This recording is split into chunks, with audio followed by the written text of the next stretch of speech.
Niveli i lartë i arkëtimeve si rrjedhoi pagesës së faturës së energjisë prej 85% të konsumatorëve ka bërë që kompania Çes Shpërndarje të paguajë rreth $181 milion borxhe.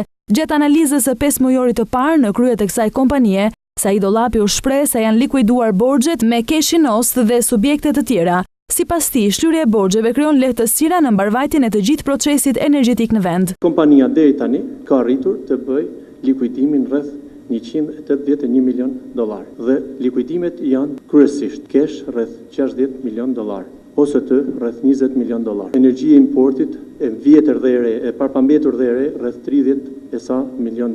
Duke paguar këto që përmenda më sipër, atëherë krijoi lirshmëria në sistemin energjetik, në të keshi për shlyerjen e detyrimeve që kishte keshi karësitë e tjerëve, tek OST-ja për shlyerjen e detyrimeve, pra në një farë mënyrë filloi mekanizmi të lëvizjes. Në lidhje me importin e energjisë, Ollapi u shpreh se ky veprim është bërë në muajin mars. Në muajt e tjerë nuk është importuar energji elektrike për shkak të prurjeve të shumta në kaskadën e Drinit. Njëri standard është duke blerë energji elektrike nga importi në muajin mars, ndërsa në muajin prill, maj, qershor, ne nuk kemi blerë energji nga importi për një arsye.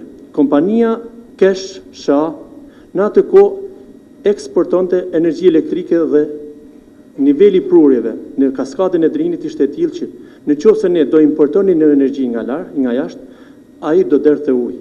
Pra, do kishim një efekt financiar negativ te kompania Cash. Ollapi gjithashtu ka shtuar se pavarësisht fushatës elektorale, nisma kundër debitorëve ka vazhduar punën normalisht. Sipas tij, zgjedhjet parlamentare nuk kishin as pak ndikim në punën e Çes Shpërndarje në shërbim të konsumatorëve të vendit.